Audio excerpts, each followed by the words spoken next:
Salut l'équipe, bienvenue sur Nexus et aujourd'hui je suis avec Tristan Edelman qui fait partie de l'équipe, moi c'est Romain et on voulait faire un petit débriefing sur tout ce qu'on a vu sur la journée du 10 septembre. Il y a eu des trucs très intéressants, tu vas nous parler du traitement de l'information, on va parler aussi est-ce que ça a été repris par des syndicats, par des partis, voilà. Alors déjà à Marseille c'était intéressant parce qu'à Marseille c'était plus tranquille finalement que dans d'autres villes et tu vas nous parler de la visibilisation, invisibilisation de ce sujet. Toi, comment tu l'as vécu? Bah, t'as vu, quand on était sur Marseille, c'était hyper cool.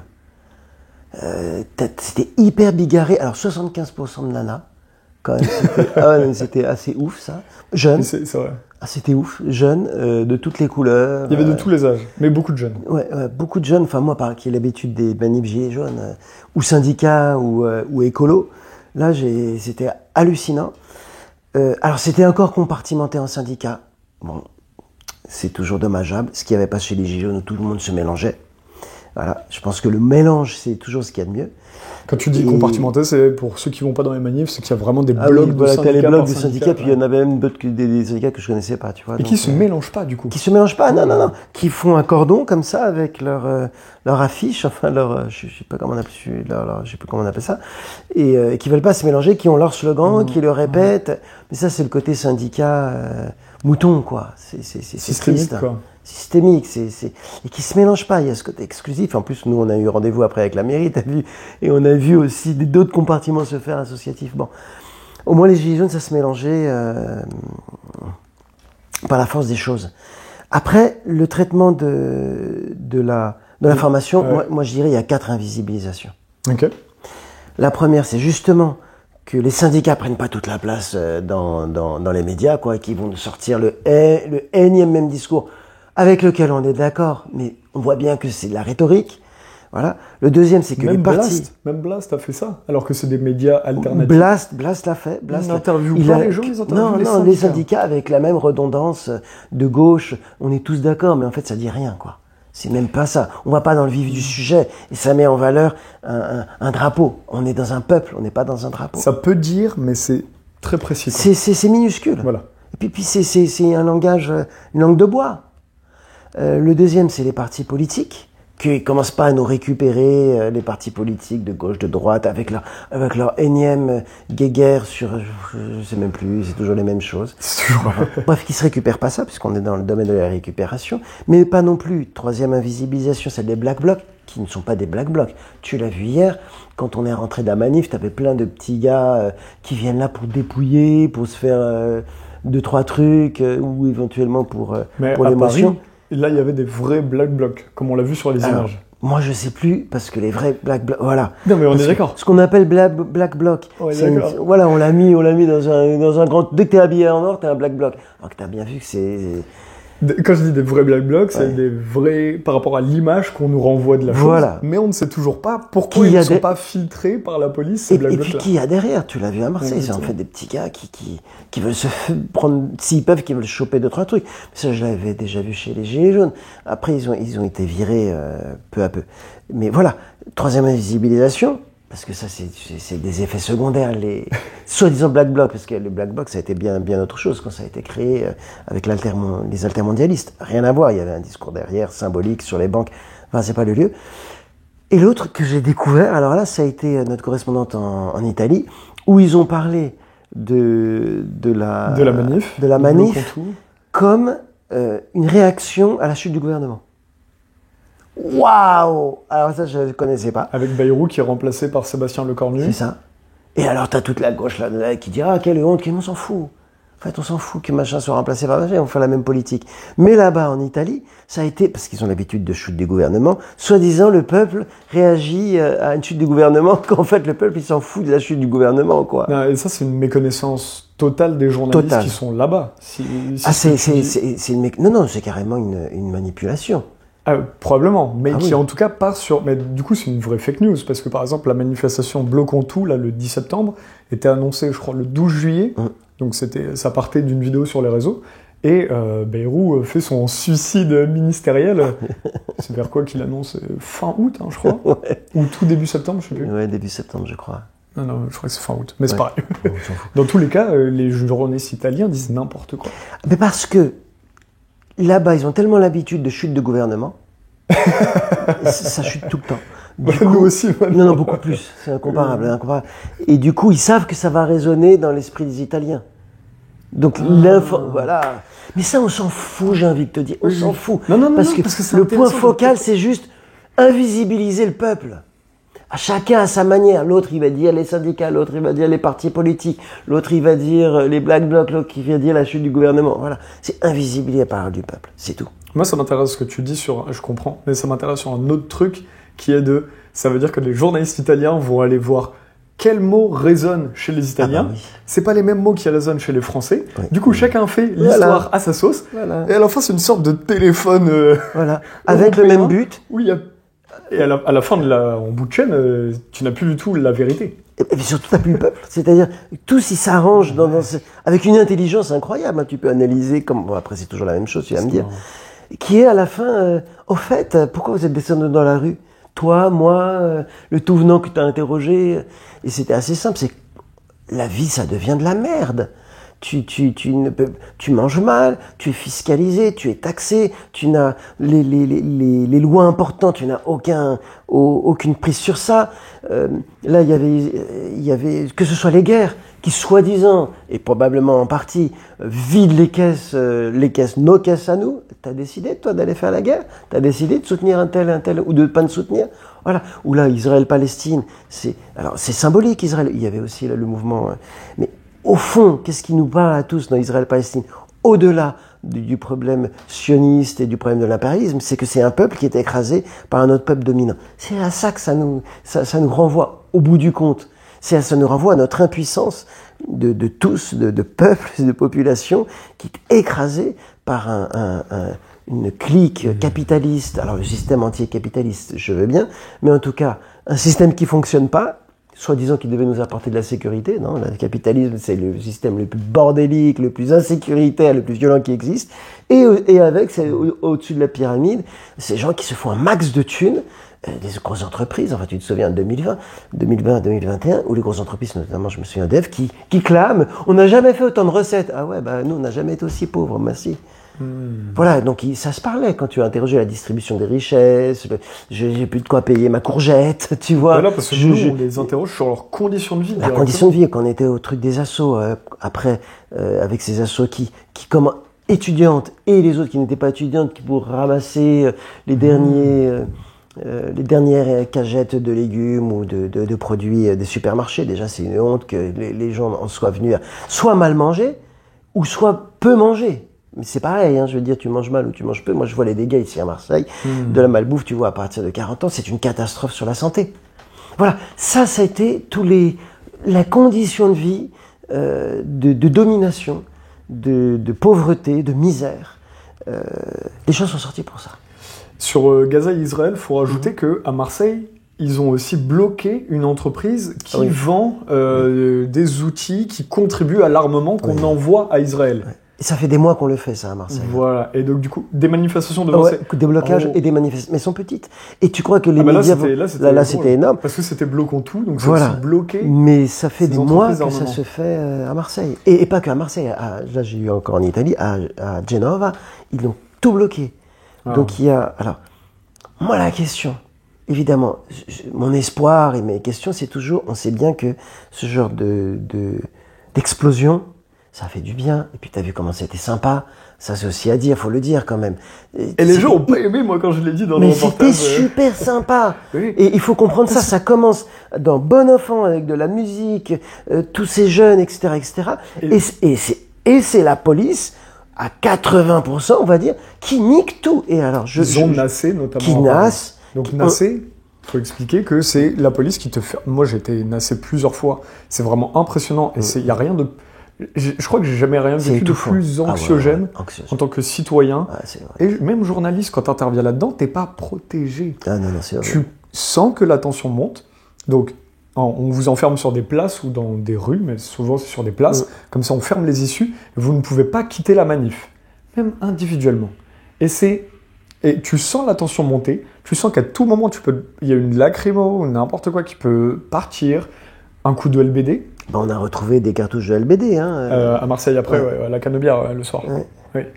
Il y a eu des petits affrontements. Mais du coup, ces tensions-là, c'est effectivement, il faut que les gens comprennent bien, parce qu'il y a encore beaucoup de personnes qui ne maîtrisent pas à quel point les NAS sont quelque chose de violent et de fait par la répression policière. Ah ouais, et puis ils ont toute une stratégie de découpage. Tu sais, t'as pas vu, ils passent parfois dans les cordons exprès. Ils l'ont fait, après ils se découpent. image sur les réseaux. Ouais. Voilà, mais ça c'est toujours la même chose. Mais surtout, faut insister. Ouais.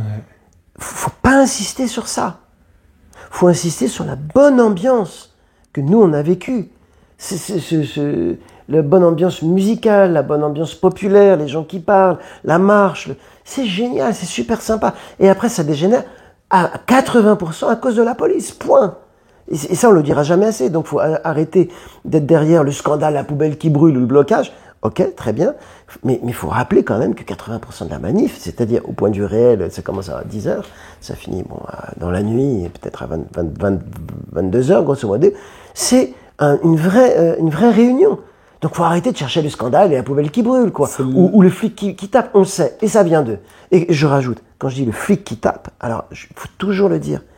Le flic, la police, c'est l'État. C'est tous les petits politiciens qui se cachent derrière ces gens qu'on paye et qui, la plupart du temps, peuvent même être d'accord avec nous. Donc, ils sont pris dans des contradictions un peu particulières. C'est là où le traitement de l'information est très intéressant. Je vais ajouter 2 trucs avant qu'on termine. C'est qu'il y a eu beaucoup, effectivement, on a vu les violences sur les images qu'il y a eu, notamment près du ministère de l'Intérieur, à côté de la place de la Nation à Paris, où effectivement, il y a eu même des restaurants qui ont commencé à prendre feu, etc. Et c'est là où c'est très intéressant que l'État ne montre jamais, et même Blast, j'étais un peu choqué dessus, le Canard réfractaire était bien, parce que lui, dans ce qu'il fait, alors il y a d'autres reportages qu'on n'a pas le temps d'aller voir tous ces reportages-là, mais c'est... Le Canard réfractaire, par exemple, montre les endroits où il y a eu des chaînes humaines, très des sympa. gens qui se tiennent la main, etc. C'est pourquoi certains, moi, dans mon reportage où j'ai mis festive, ils disent « Mais pourquoi vous montrez ça? Oui, c'est génial, les gens tapent sur des tambours et puis tout le monde est heureux. » Non, c'est pas ça. C'est qu'il y a... La révolution a plusieurs tenants. Et il y a des moments où il faut avoir des moments festifs, t'es obligé. Obligé. Et c'est là où l'État ne veut pas montrer ça et ne montre que, à chaque fois qu'il y a une manifestation, c'est parti en cacahuète. Et ça fait leur pub. Et du coup, voilà. Et donc, pour nous, c'est important de pouvoir de montrer en tant que média alternatif que ça peut bien se passer, parce que le but de ces médias payés par les milliardaires est de faire croire dans l'inconscient des gens que manifestation, c'est que anxiogène. On a parlé tout à l'heure avec Tristan de moments anxiogènes, il faut le dire. Mais il y a aussi, hier, c'était vraiment un bon moment, et il faut le dire, à Marseille, voilà, on a vu qu'à certains endroits, c'est parti, c'était chaud, je crois que c'était chaud à Lyon aussi, mais il y a eu des endroits où c'était très cool. À Rennes, il y a eu juste une poubelle qui a brûlé ou un truc comme ça, ils ont rêvé, ils ont dit, ah, c'est l'apocalypse, c'est l'Armageddon. C'est, calme. Il y a plusieurs tenants pour ça, et questionnez-vous qu'est-ce qu'invisibilise, comme tu le disais tout à l'heure, les médias. Et c'est là où c'est intéressant, c'est je rajoute là-dessus, que tiens, si je peux l'afficher quand on fait le montage, il y a eu cette image où on voyait, donc je crois que c'est BFM qui met, il y a eu que 200 000 manifestants dans toute la France. Je multiplie par 10. Donc c'est ce qu'on dit tout le temps sur les chiffres des manifestations, c'est clair, c'était pareil pour les Gilets jaunes, pour les manifestations, par 10 toi tu penses? Ouais, 10. Donc 2 millions pour toi. Ouais. Ah oui, tu multiplies par 10. Tu peux pas... Facile. Eux, on sait de toute manière que eux vont au moins diviser par 10. Parce que tu peux pas compter. Moi, comment tu veux qu'on compte sur place? Non, mais tu sais, avec les Gilets jaunes... Nous, les rues, elles étaient pleines. On avait fait à Paris, tu vois, les images étaient pleines. Même dans les petits villages, c'était aussi plein, finalement, cette manifestation. Bon, on m'a engueulé parce que j'ai mis manifestation réussie. Mais il y a un côté qui était réussi. Moi, c'est pour provoque que je mets un petit peu réussi. Mais... Non, mais c'était réussi. Je te disais, avec les Gilets jaunes, on avait des objets qui comptaient chaque... on était allé jusque-là, mais c'était même pas, c'était fou. On avait des petits crayons pour voilà, des trucs, je sais plus. Et en effet, les chiffres n'ont jamais rien eu à voir avec ceux du... Il est cassé, celui de BFM. Ouais, il est lié aux États-Unis, bref, aux extraterrestres. Non, ce que je veux dire, bien sûr que c'est une manifestation. Bien sûr que c'est une manifestation réussie. Mais le problème, la vraie question, c'est comment on va rendre ça pérenne. Et on le sait bien que pour qu'un mouvement aille jusqu'à faire changer des choses systémiques, il faut qu'il dure au moins 3 mois, 6 mois. Donc c'est pas une manif, c'est super sympa une manif, ça fait du bien à chaque fois. Il faut que ça se renouvelle. Ah non, mais il faut qu'elle dure, si t'as pas les réserves pour 6 mois, ce sera juste un bon moment où tu diras, voilà, avec des émotions, où il y a des expériences qui se font, mais tu n'auras pas d'action. Tu n'auras pas d'action. Donc c'est une organisation de longue haleine. Et c'est pas que les syndicats qui vont faire leur discours. C'est ça, Blas, j'ai trouvé un peu minime, hein, c'était beaucoup trop syndicaliste, Canard réfractaire, c'est ça. Très sympa, déjà, il montrait ce qui se passe, voilà. Et comment on tient sur le long terme. Et pour ça, il faut de l'argent. Il faut de l'argent. Il faut que ceux qui aillent manifester, qui vont avoir des répressions aussi fiscales, on l'a vu avec les Gilets jaunes, ou de la violence, où il faut avoir aussi des médias, pas Facebook, parce que ça nous a complètement niqué avec les Gilets jaunes. J'avais beau dire, mais Facebook, c'est noyauté. Ah non, Facebook, bon, tu vois. Donc c'est toute une structure qui peut-être commence à se faire. Ça, je me rends pas compte.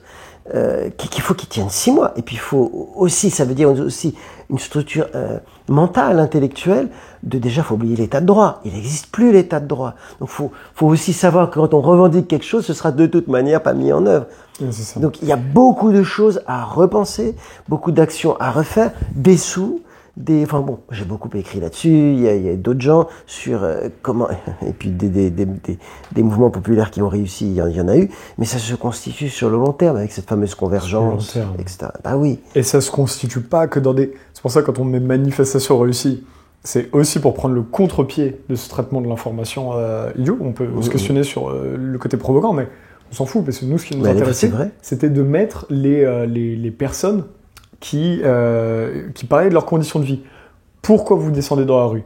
Bloquons tout. Pourquoi? Voilà, et t'as le gars qui dit, moi c'est la merde pour moi, j'arrive plus à m'alimenter correctement. Et je crois que je suis pas le seul. tu vois toute la manif derrière. Ouais, c'était rigolo. Ou les conditions de logement, les choses basiques. Voilà. Mais là, ce qui est intéressant aujourd'hui, et on en parle beaucoup hors caméra, toi et moi, ou à Nexus, c'est aujourd'hui l'intérêt, c'est aussi la manifestation, c'est bien sur un moment. Bon, le mercredi, ça tiendra pas régulièrement. Les gens, ils vont pas prendre une journée de congé tous les mercredis. C'est complètement con. Pardon, hein, mais le prochain, c'est le 18, si j'ai bien vérifié. C'est ça. 18 septembre. Et c'est quoi, c'est un autre mercredi? Non, c'est même pas un mercredi, c'est un jeudi. Vérifié. Donc ça, le jeudi, c'est vraiment le jour des syndicats. Il y a que des chômeurs chez les syndicats. Pardon, je pose des questions basiques, parce que là, je comprends pas, quoi. Les Gilets jaunes, ça a marché parce que c'était le samedi. C'était le samedi matin à 10h. Et les gens étaient déjà épuisés. Ils travaillaient du lundi au vendredi, le samedi. Et les Gilets jaunes, ça a épuisé énormément de gens qui étaient déjà épuisés, mais qui croyaient en quelque chose. Qui croyaient peut-être dans l'état de droit, hein, comme tu le dis, hein, malheureusement. Et aujourd'hui, ce qui est important, c'est croyez de nouveau. Nous, on le dit jamais assez sur Nexus, on le répétera tout le temps. Croyez en vous, recréer ce qu'on veut dire, c'est recréer des clubs, recréer des structures. Nous, là, on se rend compte, tous les intellectuels, mais que ce soit, là, on a cité des gens, certains médias qui font le taf, plus ou moins, mais tout le monde est isolé aujourd'hui. Mais même dans le travail, pas que... La manif, ça doit être un... Oh, ok, c'est ça qui est intéressant. Et que la manif, aujourd'hui, devient le truc. Qu'avant la manifestation, tu reviens par exemple au mouvement des droits civiques avec le NAACP, le mouvement qui était derrière Martin Luther King, c'est un exemple parmi d'autres. Ils faisaient des manifestations, mais c'était une de leurs actions. Absolument, et puis même, je te dirais... Tu vois, ils n'avaient pas d'autres... Enfin, aujourd'hui, on n'a pas d'autres trucs qui nous réunissent tous. Non, mais c'est même, malheureusement, tu soulèves un point important, c'est que la manif, elle a été vidée de sa substance. C'est-à-dire une manif, c'était pris dans un mouvement global qui pouvait faire contre-pouvoir. Aujourd'hui, et je l'ai vu comment ça s'est désagrégé avec les Gilets jaunes, et le gouvernement a vraiment bien manipulé, en étouffant sur le long terme avec les stratégies policières, médiatiques, n'en parlons même pas. Et donc la manif, elle est, au point de vue contre-pouvoir, elle est très faible aujourd'hui. Donc il faut trouver de nouvelles manières de former un contre-pouvoir, de se réunir. Évidemment, le deuxième piège, alors la manif, voilà, elle vaut ce qu'elle vaut, c'est toujours sympa, mais elle a perdu beaucoup de son sens d'insurrectionnel, de contre-pouvoir, etc. Mais c'est les médias que tu cites. Parce que finalement, on suit des gens qu'on aime bien, mais qui passent leur temps sur les écrans, à t'expliquer de l'information. Ça ne fait que diviser. Parce que finalement, même ces gens-là, on ne les rencontre pas.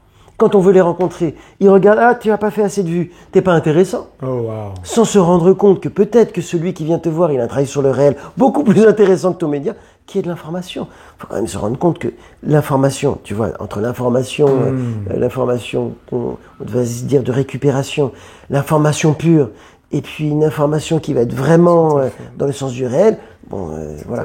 Et si c'est pas lié à des actions réelles, de rencontres réelles, je parle même pas de blocage, de choses comme ça, mais même aller rencontrer les gens, on a l'impression que l'écran, ton image sur l'écran et ton numéro sur l'écran vaut plus que la rencontre réelle que tu vas faire. C'est exactement le contraire. Et là, on est tous tombés dans le piège. On est tous tombés dans le piège.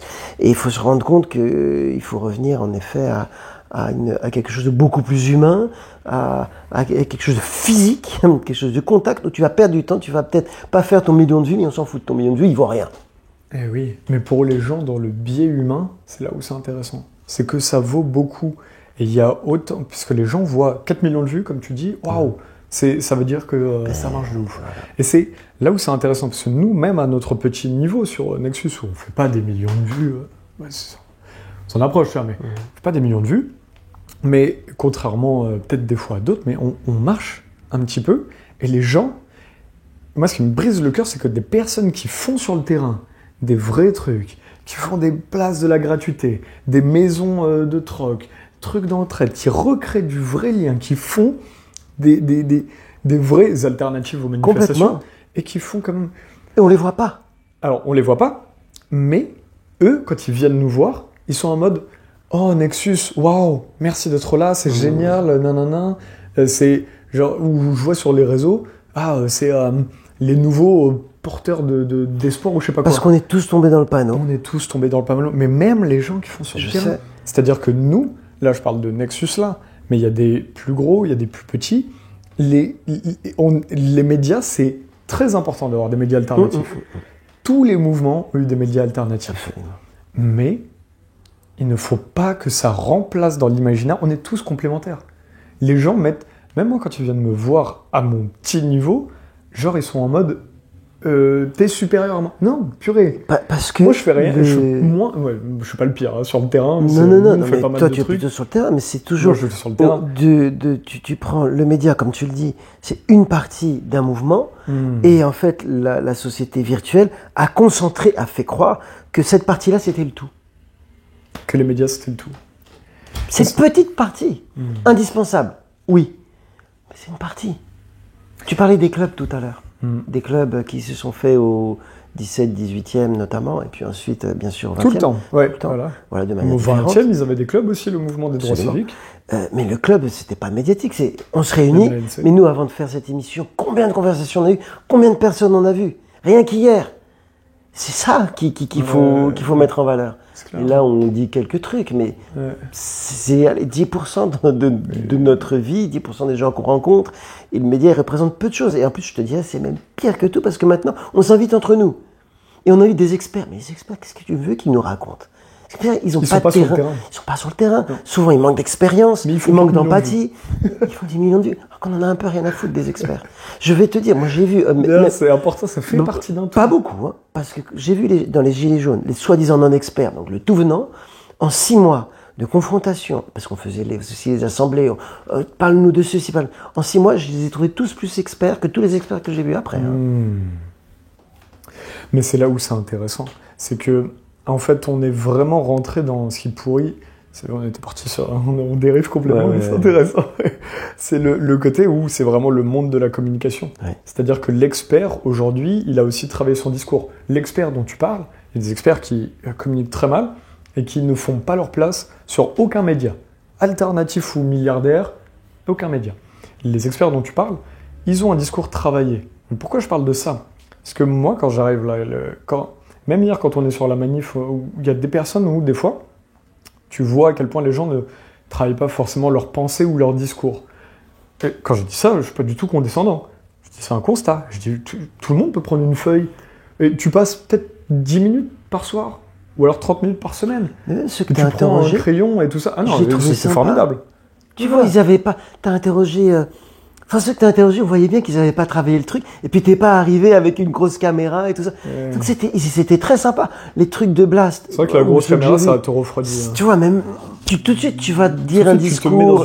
Tu te mets dans une posture. Ah, ouais. Et comme tu l'as fait, comme on l'a fait, mais moi, je me cassais la gueule en plus parce que donc on voit mes doigts partout. T'étais ton petit micro, très sympa. Ils ont parlé naturel, beaucoup plus sympa que le syndicat qui te déroule son truc, quoi. Ah oui, alors voilà, ok, là je suis d'accord avec toi.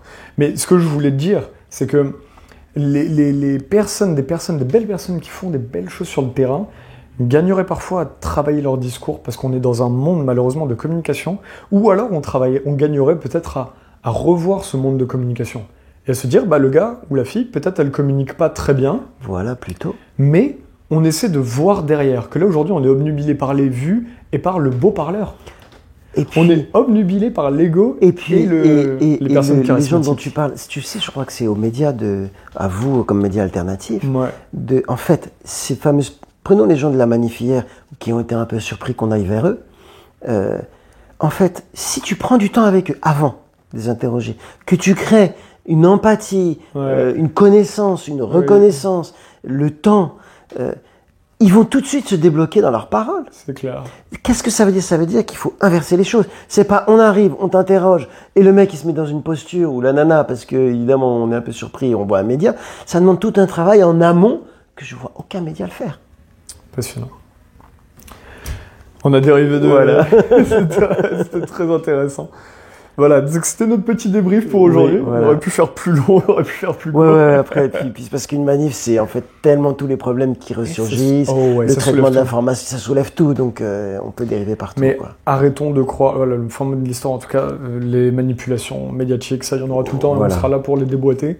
Mais en tout cas, arrêtons de croire que la manifestation, c'est ce qui va nous sauver avec l'état de droit. Il faut que ce soit un pan. Exact. Et avant, les mouvements marchaient. On a pris l'exemple de droit civique, on aurait pu prendre ceux de Mandela, etc. Ça marchait parce qu'ils étaient ancrés, ils retrouvaient des gens près de chez eux qui arrivaient à discuter pas à pas, sans essayer forcément toujours de convaincre l'autre. Et ensuite, petit à petit, tu recrées des choses. Et un jour, il y a une manif. Un jour, il y a des ateliers dans des écoles. Un jour, il y a d'autres, etc. Un jour, tu fais un jardin partagé. Peut-être même un jour, tu arrives à faire un mouvement qui tient sur la durée. Non, mais dans tous les cas, il faut que ça tienne. Dans tous les cas. Voilà, c'est ça. Le plus dur, c'est celui-là, on le sait. C'est le plus dur. Comment tenir dans la durée, comment créer un contre-pouvoir, aussi bien intellectuel, parce que tu vois bien qu'en plus, on l'a vu dans nos réunions d'assaut, ça part dans tous les sens, aussi bien intellectuel que concret, financier, d'entraide. Et c'est là où Blast, il faut leur dire aussi là-dessus, parce qu'après, bon, on sait qu'il y a des financements, tu vois, dans les médias comme Blast. Mais ils mettent, par exemple, il y a de la violence, mais sous haute répression de la police. Ok. Mais tu montres 10-15 minutes juste de pure violence sans dire qu'il y a des endroits où il y avait des endroits cool. Mais la plupart du temps, c'est cool. Nous, on était dans un endroit où c'était plus cool. Pour le moment, au début, pour le moment, c'est cool. Peut-être que ça dérivera dans un truc plus violent. Voilà. Mais là, c'était très cool. Et la violence, elle vient de l'État. Qu'est-ce que tu veux? Je dis même plus de la police. Je trouve que c'est même plus. C'est pas juste de parler de violence policière. C'est une violence d'État. Voilà. Mais ça veut dire que si les gens n'avaient pas peur d'aller dans les manifestations, il y aurait encore plus de monde. Ouais. Ça fait partie du truc, te faire peur. Eh oui. Absolument. C'est pour ça, mettez de la joie là-dessus, même si c'est pas la panacée. Qui était là? Qui était là? Dans la plupart des endroits, je pense. Ouais, je pense aussi. Regarde ce qu'a montré le canard, machin, là. Ou nous, ce qu'on avait Nous, ça nous a fait marrer. Ils ont mis une guillotine à Marseille. Et puis, il y a plein d'humour, il y a plein de trucs. Pourquoi Laure n'est pas là, mais elle avait envie de venir? Elle avait envie de dire, ça renvoie. Quand même. Pourquoi tu manifestes un mercredi? Il y a un imaginaire, quoi. Manifeste pas un mercredi. Je sais pas, mais voilà, c'est ça qu'il faut mettre en valeur, évidemment, et pas que ces moments de violence qui jouent le rôle de la peur. C'est clair. Merci Tristan. Merci à toi, merci à vous. Et merci à vous, n'hésitez pas à vous abonner sur les réseaux, ça nous aide énormément. Partagez la vidéo si ça vous a plu, abonnez-vous sur YouTube aussi. Et très important, Nexus est un magazine qui est en kiosque. Vous pouvez aller l'acheter en librairie ou vous abonner sur nexus.fr. Ciao, ciao. Salut.